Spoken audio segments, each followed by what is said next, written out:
Ayong gabi mga higala. Ison. Istorya ta.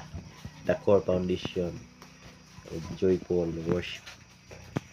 Ganong daigom na to ang Ginoo. Siyang pagkamaayo sa atong kinabuhi bisan kita napakyas.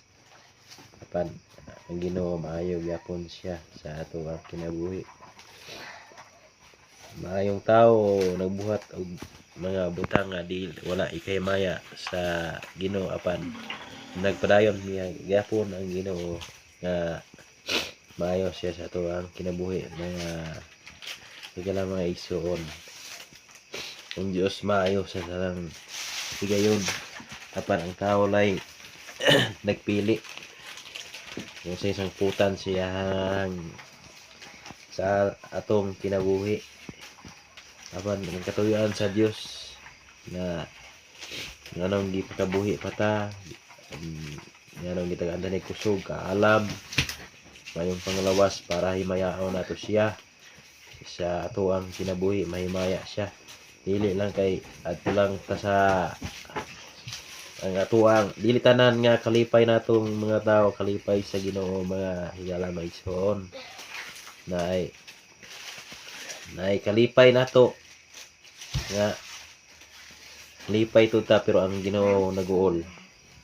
Ay ang Ginoo wala siya malipay sa mga buhat nga di maayo, mga higala mga igsoon. Muna nga maayo ang Dios. Siya ang Dios nga puno sa gugma, apan napagyapon ta sa grasya karon nga higala maigsoon. Lawom pa ta sa grasya, napay panahon nga maghinulsol ta kay nata sa mga katapusang mga adlaw, mga higala maigsoon. Ang gugma sa Dios naglungtad pa karon nga panahon. Gusto sa Ginoo nga mobalik lang kaniya, manggunta nga kita modol kaniya nga magpaupos bangkod sa mga kasalanan, kasaypanan kay siya balaan man. Pinagi siyang hamili nga dugo, mahinluan ta mga yung tag kung confess lang nato sa atong baba, mga higala maigsoon nga si Ginoong Hesus mao atong Ginoo. Magkabaton ta sa kinabuhing dayon, maluwas ka maigsoon. Walay laing ngalan nga gipadala dinhi sa Dios sa kalibutan nga kundi si Kristo Hesus lang. Buhat 4:12 mga higala, walay laing pangalan gipadala sa Dios dinhi sa kalibutan para mo hawas nimo sa kasalanan kundi si Kristo Hesus lang. So wala mga higala, di siya gusto ang Dios nga mimulag ta sa kanhing henerasyon. Kaya ang gugma sa Dios gikan sa henerasyon ni Adan hangtod karon napagyapon mga higala maigsoon. Pero ang tao lang nahilayo sa gugma sa Ginoo tungod sa sala, tungod sa gibuhat ni Adan ni Eva. Nagpatintal man siya sa bitin.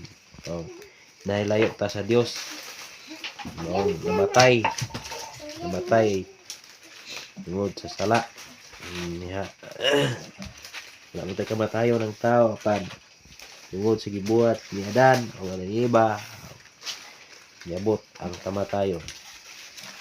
Apan nagpasalamat ta mga higala maigsoon nga na si gipadala sa Dios ang iyang bugtong anak nga si Ginoong Hesus para kita, para malukat ta sa pagaprinda sa yawa mao si Satanas.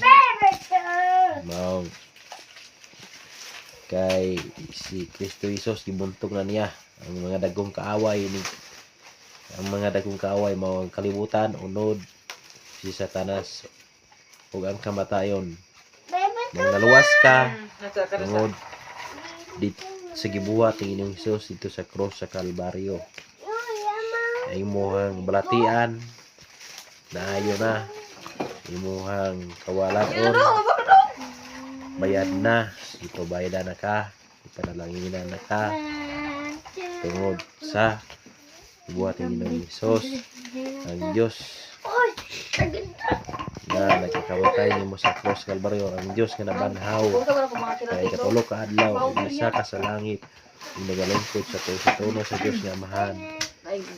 Ang tanang binuhat sa langit, sa yuta, ilawom sa yuta, nagapiko ang ilang mga tuhod tungod siya pangalan nga Kristo Jesus. So, diara mga higala ang mensahe. God bless.